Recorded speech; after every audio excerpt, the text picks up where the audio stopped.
Welcome to our YouTube channel. तो जी आज है 12 जनवरी और आज है नेशनल यूथ डे यानी युवा दिवस। अब हम युवा दिवस क्यों मनाते हैं? हर साल इसकी कुछ ना कुछ थीम रखी जाती है। इस साल 25वां युवा दिवस है और सबसे पहली बार 1985 में ये मनाना शुरू किया गया था। तो इस साल जो थीम है नेशनल यूथ डे की वो है it's all in your mind.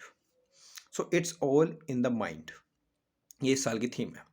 अब ये मनाया क्यों जाता है? आप सबने सुना होगा, भारत के एक मोंक हुए हैं जिनका नाम था क्या? स्वामी विवेकानंद।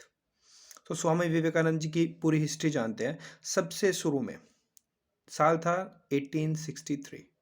तो 1863 में कलकत्ता शहर में, कलकत्ता उस समय भारत की राजधानी हुआ करता था, तो कलकत्ता शहर में एक छोटे से बालक का जन्म हुआ जिसका नाम रखा गया नरेंद्र नाथ दत्त। तो जो स्वामी विवेकानंद जी का इनिशियली नाम था वो था नरेंद्र नाथ दत्त। बचपन में भगवान शिव और हनुमान जी सबकी पूजा करते थे।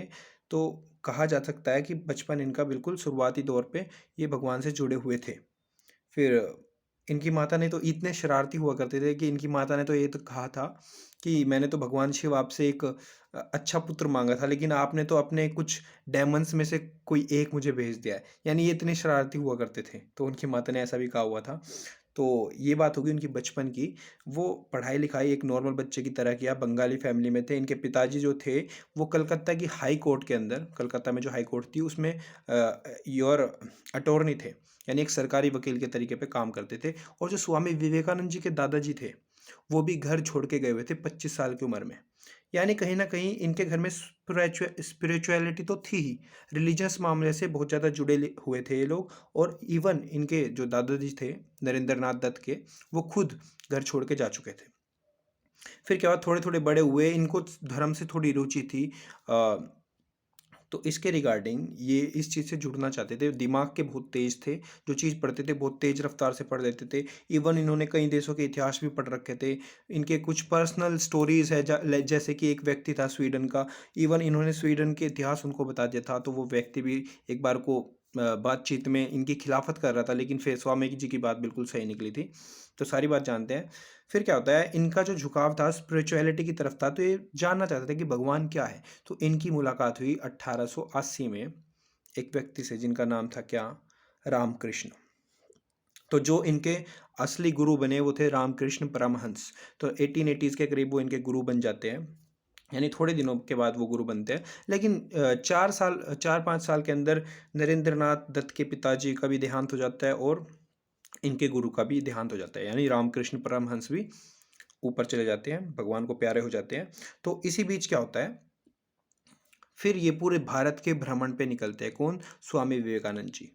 उस समय पर ये एक आम इंसान की तरह होते थे, एक साधु के तरीके से रहते थे। तो ये पूरे भारत का भ्रमण करते हैं, काफ़ी सारे वेद पढ़ते हैं, पुराण पढ़ते हैं, सारे फील्ड की इनको नॉलेज थी। इवन ये चार्ल्स डार्विन की बुक्स भी पढ़ते हैं, तो हर फील्ड की नॉलेज रखते थे ये।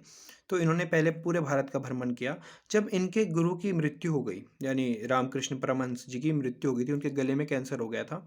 तो उनकी मृत्यु के बाद जिस मठ में ये रहते थे, जिस जगह पे ये रहते थे, उसका किराया देने के लिए इनके पास पैसे नहीं रहे थे। तो कुछ साधु जो वहाँ पे रहते थे स्वामी विवेकानंद जी के साथ, वो अपने गृहस्थ जीवन में चले गए वापस। लेकिन स्वामी जी ने ये ठान लिया कि भाई मैं वापस नहीं जाऊंगा और मैं अपने जैसे मेरे गुरु रहते थे उसी तरीके से रहूंगा, आजीवन इसी तरीके से व्यतीत करूंगा। तो उन्होंने फिर पहली बार एक मठ बनाया, यानी एक पुरानी बिल्डिंग पड़ी थी, बिल्डिंग टाइप थी, उसको इन्होंने एज अ ओरिजिनल मठ बनाया और उसका नाम रखा गया रामकृष्ण मठ।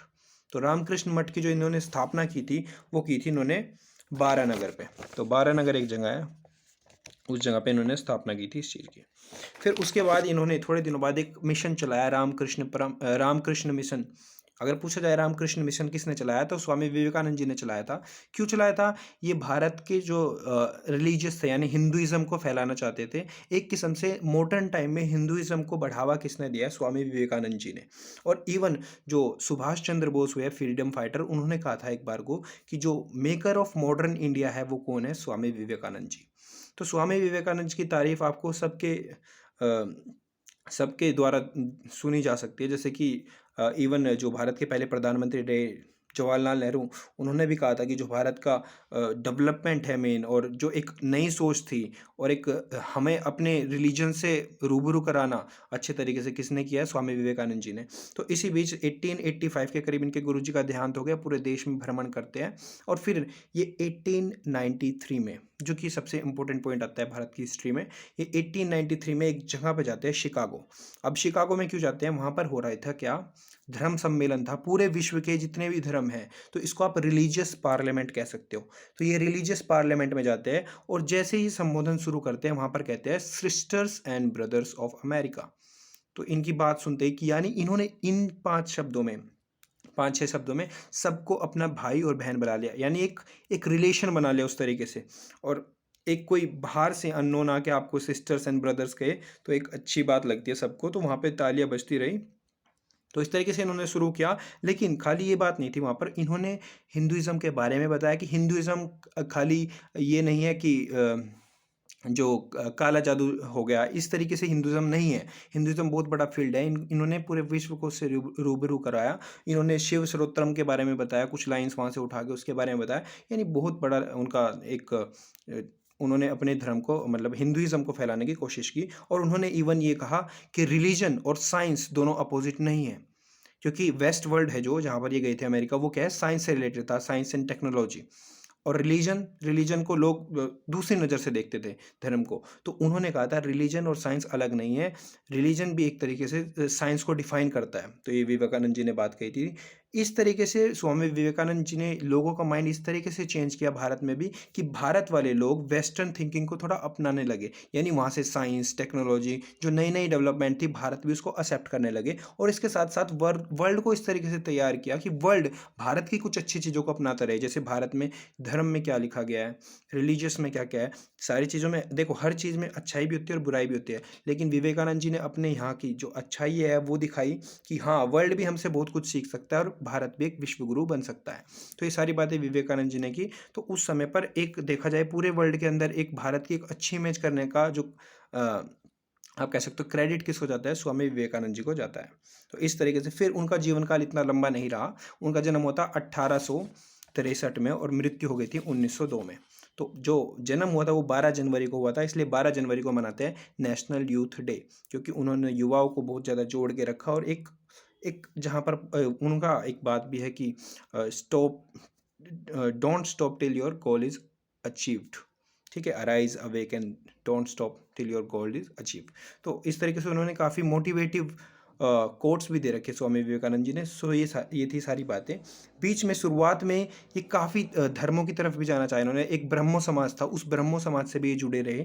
तो अगर पूछा जाए ब्रह्मो समाज से जुड़े थे स्वामी जी, तो हाँ, ब्रह्मो समाज से जुड़े रहे, जो कि जो महिलाओं की, जो विडो हो जाती है महिलाएं, उनको उनकी शादी को पहली बार बढ़ावा ही ब्रह्मो समाज ने दिया था, कि रीमैरिज होनी चाहिए, विडो रीमैरिज होनी चाहिए। तो ऐसे मिशन से जुड़े हुए थे। स्वामी जी चाहते थे जो वेस्ट वर्ल्ड में freedom of speech, expression, liberty, women's के राइट्स हैं, उनको बढ़ावा दिया जाए भारत में। तो कहीं ना कहीं मॉडर्न जो आज की कॉन्स्टिट्यूशन में भी लिखा गया है, लिबर्टी, इक्वेलिटी, इन सारी चीज़ों को बढ़ावा किसने दिया था? स्वामी जी ने दिया था। तो आज ये बारे हमने जाना स्वामी विवेकानंद जी के बारे में।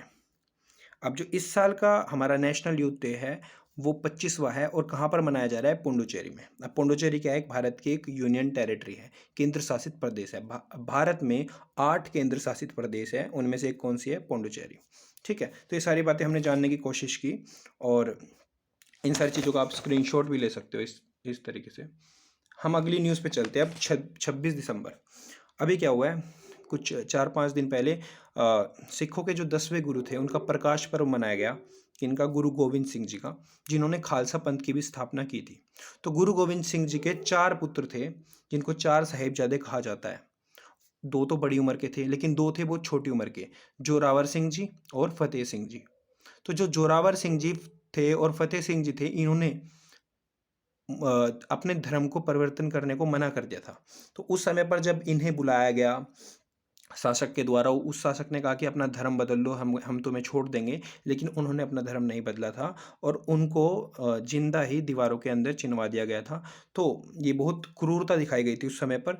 लेकिन उनकी वीरता को देखते हुए तो एक दिन घोषित किया प्रधानमंत्री नरेंद्र मोदी ने प्रकाश पर्व पे, गुरु गोविंद सिंह जी के प्रकाश पर्व पे कि 26 दिसंबर को मनाएंगे वीर बाल दिवस। तो अगर पूछा जाए वीर बाल दिवस कब मनाया जाएगा, तो 26 दिसंबर को मनाया जाएगा फतेह सिंह जी और जोरावर सिंह जी की याद में। ये चिल्ड्रंस डे से अलग है। आप कमेंट करोगे चिल्ड्रंस डे कब मनाया जाता है, ठीक है। अगली बात, एक आया हेनले पासपोर्ट इंडेक्स। तो जो हेनले पासपोर्ट इंडेक्स है, जैसे नाम में ही है Henley and partners. Henley and partners नाम की एक संस्था है जो कि लंदन बेस्ड है, यानी जहाँ पे जो हम पे राज करके गए, तो वहाँ की ये संस्था ये निकालती है Henley passport index. Basically passport होता है हर एक देश का, तो उस पासपोर्ट की कितनी स्ट्रेंथ है पूरे वर्ल्ड में वो दिखाने के लिए एक इंडेक्स निकाला जाता है इसके द्वारा, हेनले एंड पार्टनर्स के द्वारा। तो भारत का जो रैंक है वो है 83rd, पिछली बार आया था 90। तो कहीं ना कहीं भारत का पासपोर्ट स्ट्रांग हुआ है, यानी 83 होगा। पासपोर्ट स्ट्रांग होने का मतलब क्या है कि आप एक पासपोर्ट के ऊपर कितने देशों में ट्रैवल कर सकते हो, यानी हमारा पासपोर्ट कितना स्ट्रांग है उस तरीके से देखा जाता है। वर्ल्ड में इस समय सबसे स्ट्रांग पासपोर्ट है जापान का और सिंगापुर का। जापान जो वर्ल्ड की 3rd largest economy after USA and China. So world का जो सबसे स्ट्रॉन्ग है वो है जापान का हेनले पासपोर्ट इंडेक्स। और वर्ल्ड का सबसे वर्स्ट किसका है? अफगानिस्तान। ऑफ कोर्स अफगानिस्तान में तालिबान का राज आया है, तालिबान एक आतंकवादी संगठन है, तो वहाँ के लोगों के पास खाने की ज़रूरत ही नहीं है। तो कहीं ना कहीं देखा जाए तो पासपोर्ट तो दूर की बात हो गई। आपने देखा होगा पीछे थोड़े दिनों पहले इमेजेस आई थी कि लोग एरोप्लेन के ऊपर लटक के बाहर और ट्रैवल करना चाह रहे थे और उस बीच उनकी मृत्यु भी हो गई थी। तो कहीं ना कहीं जो हेनले पासपोर्ट इंडेक्स है उसमें सबसे वर्स्ट आया अफगानिस्तान। ये टोटल 199 कंट्रीज़ के कैलकुलेट किया जाता है, यानी 199 कंट्रीज़ का पासपोर्ट चेक किया करता जाता है किसका पासपोर्ट कितना स्ट्रॉन्ग है, उस बेसिस पे रैंक मिलती है। भारत का ये 83rd रैंक। सो ये था इसके बारे में। और अगर अफगानिस्तान की बात करें तो अफगानिस्तान में ह्यूमैनिटेरियन क्राइसिस आ रहे हैं, यानी लोगों के पास खाने की भी चीज़ों के पैसे नहीं है।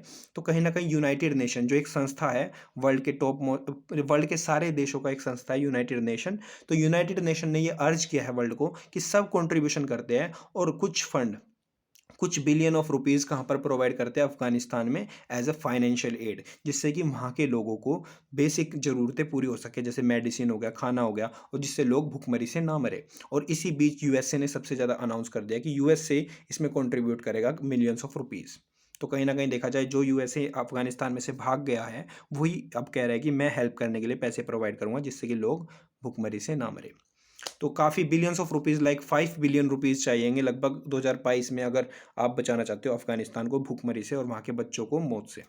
तो ये बातें होगी हमारी हेनले पासपोर्ट इंडेक्स, जिसमें अफगानिस्तान सबसे वर्स्ट परफॉर्म कर रहा है।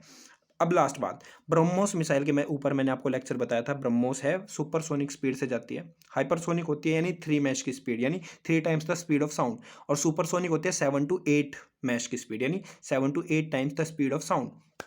तो अभी क्या था, भारत के पास लगभग 290 किलोमीटर तक जाने के लिए ब्रह्मोस होती थी, यानी यहाँ से छोड़ी और ऐसे 290 kilometre.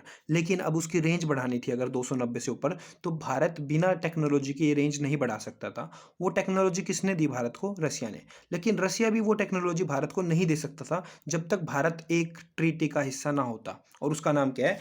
Missile technology control regime. तो मिसाइल टेक्नोलॉजी कंट्रोल रिजाइम क्या है? एक ग्रुप है लगभग 32-33 कंट्रीज का। ये एक इनफॉर्मल ग्रुप है जो ये कहता है कि अगर आप इस ग्रुप में होगे तभी आपको मिसाइल की टेक्नोलॉजी ट्रांसफर की जाएगी। तो भारत ने ये ग्रुप ज्वाइन किया था 2016 में। तो जब भारत ने 2016 में ये ग्रुप ज्वाइन किया तो रसिया ने कहा ठीक है मैं मिसाइल की टेक्नोलॉजी दे देता हूँ जिससे कि ब्रह्मोस 290 से आगे भी वार कर पाएगी। तो जैसे ही भारत पे वो टेक्नोलॉजी आई, मिसाइल टेक्नोलॉजी कंट्रोल रिजाइम, इसमें सम्मिलित होते ही भारत के पास वो टेक्नोलॉजी आ गई और भारत ने ब्रह्मोस की नई वर्जन बनाई है जो कि अब 450-500 किलोमीटर तक जाएगी।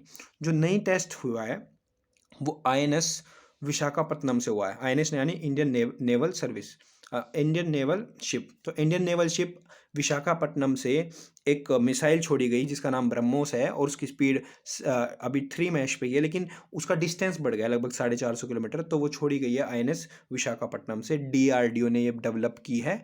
तो इसकी ही टेस्टिंग हुई है आज के दिन में, तो इसलिए मैंने आपको बताना जरूरी समझा कि ये कौन सी ऐसी ट्रीटी थी जिसके अकॉर्डिंग भारत ब्रह्मोस की वो टेक्नोलॉजी हासिल कर पाया। So I hope you liked it and please do share.